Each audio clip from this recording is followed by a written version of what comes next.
So welcome everyone. Happy Easter. It's important to acknowledge that our Christian friends are celebrating a major holiday. Our Jewish friends are celebrating a major holiday.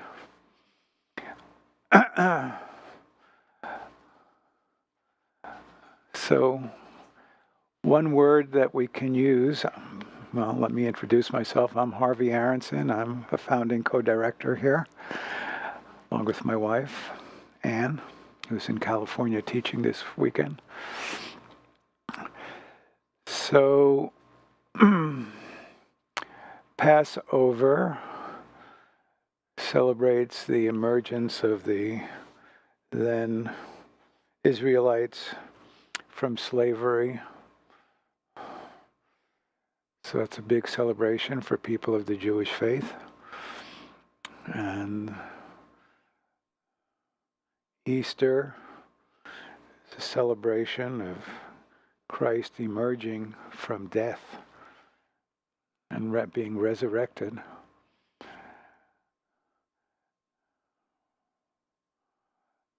And in both instances, it's something different and special. One emerges from something that's akin to slavery or death, so something that's not very wonderful and maybe very ordinary. And for the Israelites, it was freedom, and for Jesus, it was resurrection out of death into a new life. So these Sunday mornings, we've decided to be a kind of introduction to Buddhism. And some people look like they're freezing. Is it too cold? Maybe it could be a little warmer.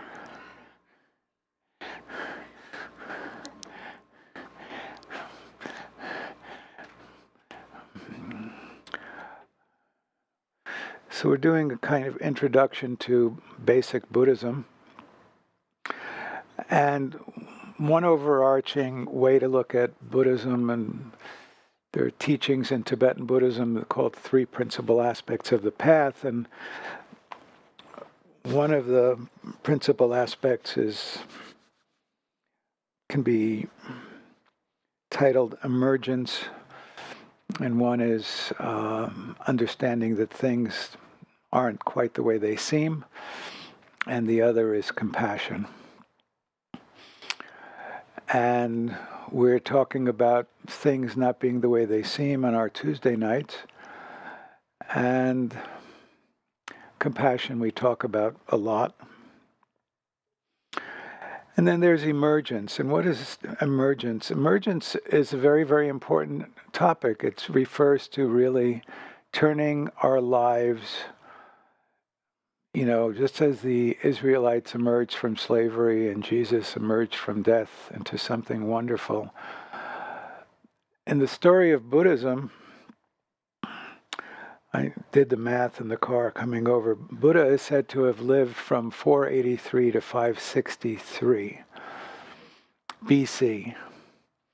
So he's 26 years old, which puts it at about 537 BC, just in case you want to put it on your calendar and compare it to other things in the world.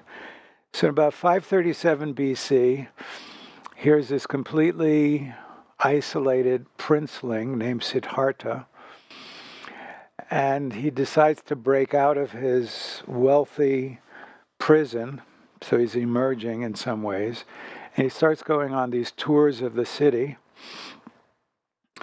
and he in turn notices an old person, a sick person, and then a dead body. And to the prince, who is only exposed to wealth and beauty his whole life, the presence of old age, sickness, and death are enormously distressing. And he wants to emerge from being subject to that. His kindly charioteer and his horsemen who accompanied him was kind enough to inform him that, yes, all beings are subject to old age, all beings are subject to sickness, and all beings are subject to death. And the young prince, Gautama Siddhartha, wanted to become free of that. And so in those days, and it's still a tradition in India, you could shave your head and you could go out and carry a begging bowl. Sometimes they put on the clothing, put on rags or put on clothing the color of what convicts used to wear in India. That's saffron was the color that prisoners used to wear in India, and guess what? We still do that in this country. Sometimes you'll see prison work gangs, they're wearing saffron, so things don't change too much. And he thought, I'm going to figure this out. I want to become free of old age, sickness, and death. And so he wandered about for 7 years studying and also practicing asceticism. And asceticism means a control of senses, control of everything, basically. They're enumerated in the early scriptures if you're interested in reading it. But, he would do things where maybe he would start with a meal of, I don't know, several grains of rice, and then he would work his way down to even fewer until he was eating just 1 grain of rice. And it's described that he became quite emaciated, and in a way that, then they describe it in a way that I think is kind of funny. It speaks to a kind of Indian sense of humor. Siddhartha says, so I became, you can see statues and paintings of this where basically they portray the Buddha as just a skeleton. And he says, when I went to scratch my backbone, I was scratching my stomach. And when I went to scratch my stomach, I was scratching my backbone. So in essence, there was like nothing left between his belly and his backbone, and just really bones. And he had gotten to understand some things. In fact, he had learned some of the meditative traditions that were current in India, and he had become quite successful in his meditation, but he didn't feel he was free yet. And then he famously gets some porridge given to him by a young lady who mistakes him for a tree deity. She's wanting to have a child, so she offers him some, very classic in India, some milk and rice. But again, the way they portray it is kind of Indian sense of humor. She took the milk of however many cows, and then boiled it down, and then boiled it down, and then boiled it down, and then boiled it down until this was like the essence of milk. And then put in the rice, and there were probably some raisins in it as well. So he has this little bit of porridge. I mean, he'd only been eating like 1 grain of rice, so he actually eats like a whole bowl of this stuff. And his friends who were hanging out with him were also ascetics at the time. They're all eating 1 grain of rice, and he eats like this much food. And they think like, whoa, this guy's gone to the dogs. And he's just living the life of luxury. So they abandon him. And Buddha's at this point, a place called Gaya, outside of Gaya in India. And then he goes under a tree, just like the many trees that Mark is growing here nowadays. They're Bodhi trees. And he sits down and decides until figures it out, he's not getting up. And first there are all sorts of challenges, including challenges of the senses, and then challenges of kind of violence. If you look at the movie Little Buddha, it's nicely portrayed in that movie. And Buddha had nothing. I mean, he really had nothing, just the clothes that he was wearing, maybe a begging bowl. And he needed to do what in India was called something to overcome these horrific forces of sensuality and violence that were trying to distress him and disturb him. So he had been practicing for many, many lifetimes, and so he touched the earth.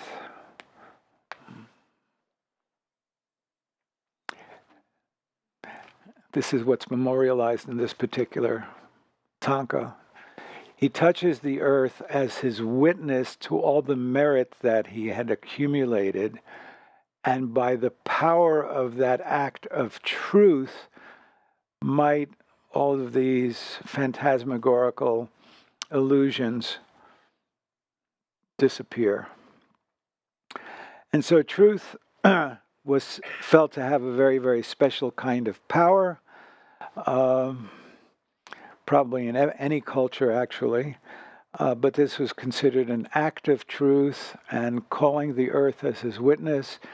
I think there was said to be a kind of earthquake when he touched the earth, calling the earth as his witness to the merit, to the good that he had accumulated and done throughout all of these lives that he's been practicing. And so then all of these visions dissipate, and then he has some other visions which include seeing how beings are born and die based on karma, and that the actions that we do empower future rebirths.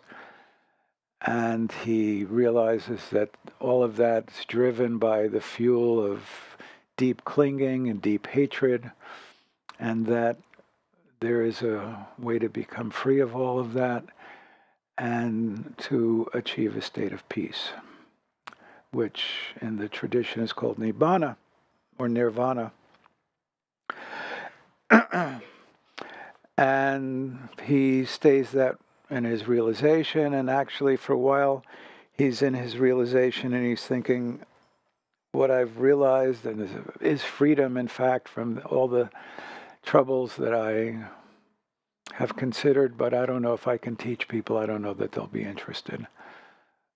Some deities come and beseech Buddha out of kindness to teach for others. And so then, out of kindness, he decides that he will teach people a path. So, just wanted to maybe share with you part of the first teaching attributed to Gautama.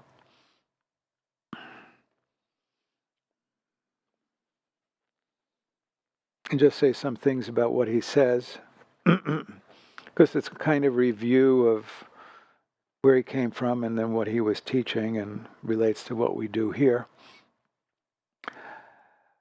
You can find this on the internet. The person whose translations I'm favoring nowadays, his name is Thanissaro Bhikkhu. I think he's an English Thai monk who trained in what's called the forest tradition. I have heard that on one occasion the Blessed One was staying at Varanasi, that's Benares, at the game refuge at Isipatana. So currently there's still a very nice park in Sarnath. There's a stupa, which is a reliquary, which was put up about 200 years after the Buddha died, which is still there. And so there's a nice park there. And so it's in this park that he addressed the group of 5 monks. And these are the colleagues who thought he was really sloughing off when he took that bowl of rice. There are these two extremes that are not to be indulged in by one who has gone forth. Which two? That which is devoted to sensual pleasure with reference to sensual objects, base, vulgar, common, ignoble, unprofitable, and that which is devoted to self-affliction, painful, ignoble, unprofitable. Avoiding both of these extremes, the middle way realized by the Tathagata, another word for Buddha, producing vision, producing knowledge, leads to calm, to direct knowledge, to self-awakening, to unbinding. So there's a lot right in that I wanted to comment on. So, first of all, one who has gone forth. So, Buddha emerged from, Gautama emerged from his ordinary life. And anybody who's here on a Sunday, you have emerged. You've emerged from your ordinary life. I mean, we could be at the park, we could be at the football game, which they're no longer anymore. But, we could be at some sports events, we could be at church, we could be in anything that many people would consider ordinary. You've elected to come here this morning. You've emerged from something ordinary, and that's special. And so you've emerged to be here. And Buddha emerged from his life, and he saw himself, first, he had been immersed in a life which was filled with sensual pleasure. I mean, he was a king. I mean, he had everything. And yet, at a certain point, he realized things weren't what they optimally could be. Old age, sickness, and death were going to afflict him. And so he realized that on the one hand, just being immersed in sensuality was not going to get him anywhere. But there was another thing that he wanted to avoid as well, and that which was self-affliction,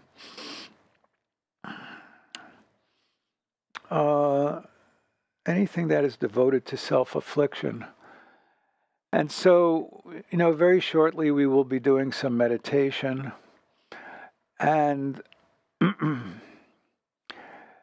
there are, in a way, two levels to meditation. One is meditation in its introductory levels can just calm us down, and it's very, very useful as a method for calming us down and also giving us a little perspective so that we don't get lost in our impulses, but we actually have some opportunity to make a choice about things that are arising in our experience. We are aware of things coming into our feelings, into our mind, and we have a moment in which we can pause.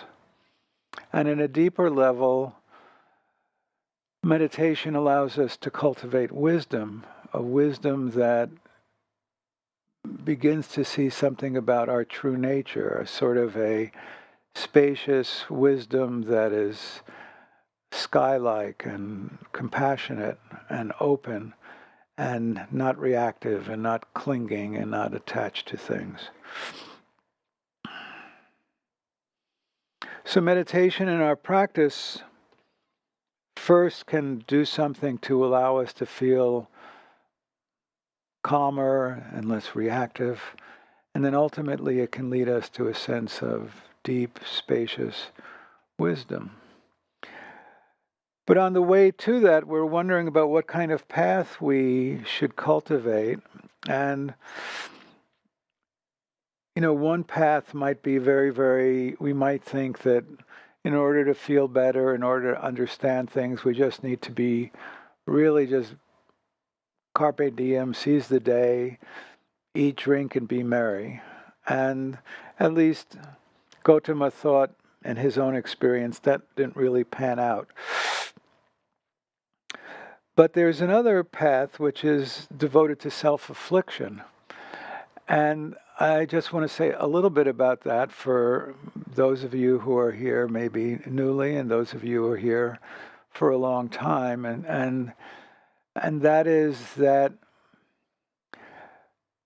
it's quite easy for people to get involved in spirituality, and the initial impulse is really we're looking for something to ease our mind, to ease us out of suffering, ultimately to ease us out of the pain of birth, old age, sickness, and death. These are wonderful goals. And part of what animates us into a life of suffering is some kind of deep, tight clinging and or deep, tight resentments and hatred. And it's maybe almost necessary stage of development and practice that when people get involved with practice, sometimes their ordinary mode of relating to things transfers over to their spiritual practice, and there's like a tightness and a resentment, but in what happens in the spiritual path is it can be sometimes oriented towards others, so you get people who are very, very involved with partisanship and sectarianism in religious life, but also towards oneself, that one is very, very impatient with oneself, and one gets very, very attached to a particular goal, and one also gets very, very impatient to the point sometimes of almost self-despising with respect to the goals that you set for yourself spiritually. Even if it's something like, I want to meditate 10 minutes a day, sometimes people can get very, very impatient with themselves if they forget to meditate or they don't do quite 10 minutes. And so I think just in the beginning part of what Gautama tells us about his own experience, that he realized he wanted to practice a middle way that was between sensual enjoyment and self-affliction. There's something very, very important to see as a challenge for all of us when we're practicing spirituality, and that is not to afflict ourselves.